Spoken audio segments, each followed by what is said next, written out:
Welcome, NutritionRadio.org listeners. This is Lonnie Lowry, the University Nutrition Professor of over 20 years and podcast host of long-running shows like Iron Radio. Come on in. Tuesday, Trends in Science. Hey, everybody. A little science story for you this morning. Some of you may know, but I've been working on a large review paper as far as the health benefits of coffee, how it relates to sports nutrition and fitness and wellness and that sort of thing. And one of the things that I came across was, do the different things you add to coffee, which is already very complex matrix, right? There are hundreds of compounds, antioxidant, polyphenols, things like that, like chlorogenic acid in coffee. But there's all these things. But when you add other things, does it help or enhance? For example, if you like to put protein or milk in your coffee, does that interfere with the antioxidant effects? I've seen literature that speculative, but almost suggests that it could either help or harm. Well, this new paper that's coming out, this new bit of news today, really suggests help when you add some protein, some milk to your coffee. And it's not just limited to coffee, but it could be adding different proteins to other polyphenol-rich foods. The title here is Coffee with Milk May Have an Anti-Inflammatory Effect. This is through ScienceDaily.com, January 30th. So spanking new stuff from the University of Copenhagen. It says, according to a new study, a combination of proteins and antioxidants doubles the anti-inflammatory properties in immune cells. The researchers hope to be able to study the health effects on humans. Now, so let's take a step back. This is preclinical. This isn't human data yet. They are hoping to move forward, but this is very encouraging. And the whole idea that if you combine these proteins, these amino acids with the polyphenols, that they either stabilize the polyphenols or protect them in some way or help you absorb them.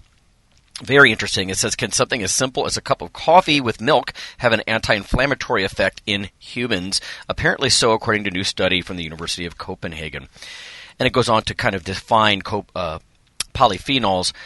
Antioxidants known as polyphenols are found in humans, plants, fruits, and vegetables. Polyphenols are also known to be healthy for human consumption as they help reduce oxidative stress in the body that gives rise to inflammation. But much remains unknown about them. They react with other molecules, as I've pointed out. There's sort of stability and absorption issues here, and that's what this is about. Here's a quote. It says, in the study, we show that as a polyphenol reacts with an amino acid, its inhibitory effect on inflammation in immune cells is enhanced. We will now investigate further, initially in animals, right? But then, of course, they want to go on and look at people. And this is according to Professor Marianne Nissen-Lund from the Department of Food Science there, who headed up the study. It says the researchers applied artificial inflammation to immune cells, and this is very common. It's just a technique to induce inflammation. Some of the cells received various doses of polyphenols that had reacted with an amino acid, while others only received polyphenols by themselves, right, in the same dose, and then a control group received nothing.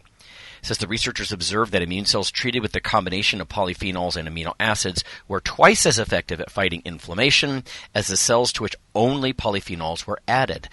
Now, this is curious for me because I like black coffee. I don't put milk in my coffee.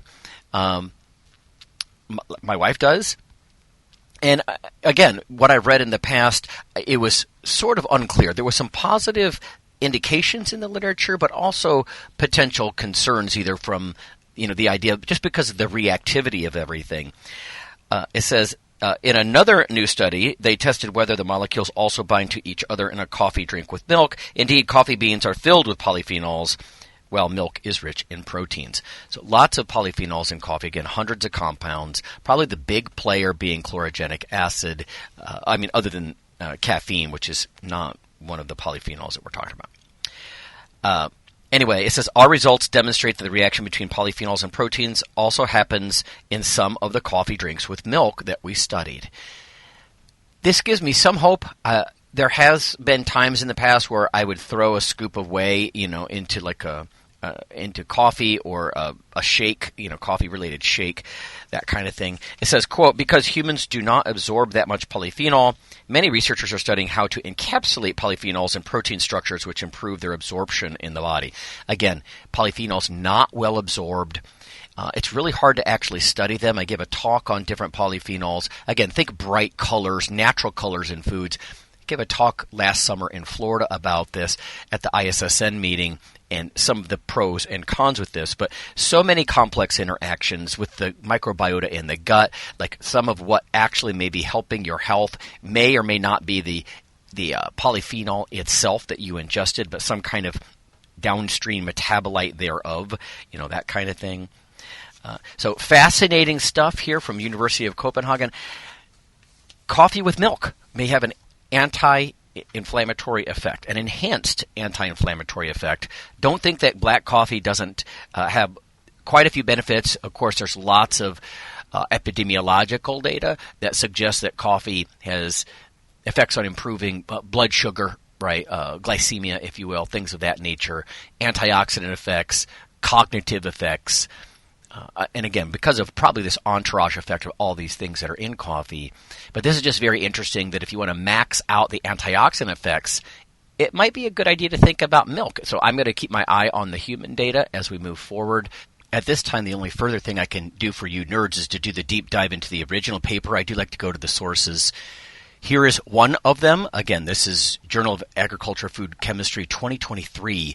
Phenolic acid amino acid adducts exert distinct immunomodulatory effects in macrophages compared to the parent phenolic acids.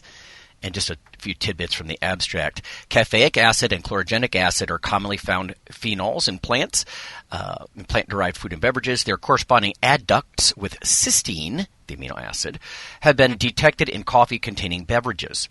However, despite the well-documented antioxidant and anti-inflammatory effects of caffeic and chlorogenic acid, the immunomodulatory activities of these combined, these adducts, are unknown. And that's what they looked at. The abstract by Lund's group goes on to say that RNA sequencing showed that these LPS-induced pathways, so LPS is that sort of artificial stimulus to get them going, were upregulated in adduct-treated cells, again, in these these amino acid polyphenol combinations, in adduct-treated cells relative to their parent phenolic compounds, while neurodegenerative disorder-related pathways were downregulated. It says production of prostaglandin E2, and again, that's an inflammatory substance. For example, aspirin blocks that, right? So prostaglandin E2, interleukin-6, again, catabolic and inflammatory, tumor necrosis factor, also catabolic and inflammatory, all inhibited by both caffeic and chlorogenic acid. But again, it says PGE and TNF-alpha were further suppressed in adduct-stimulated cells. So again, these amino acid polyphenol combinations further suppressing these different aspects of these catabolic and inflammatory cytokines. They say, thus, the addition of cysteine moiety drastically alters the anti-inflammatory activity of phenolic compounds. So this is a very sticky kind of metabolic situation when we look at antioxidant effects and what it does to different pathways. Moving forward, we'll have to see what happens, as I mentioned. I suppose the take-home for today is that if you like milk in your coffee or you put a little blast of protein in your coffee, good on you. This suggests that what you're doing is on the right track. So that's going to be it for this brief installment, and we'll see you next time. The NutritionRadio.org podcast is for informational purposes only. If you're interested in starting a diet or exercise program, check with your physician, nutritionist, or qualified exercise physiologist in order to make the progress that you need.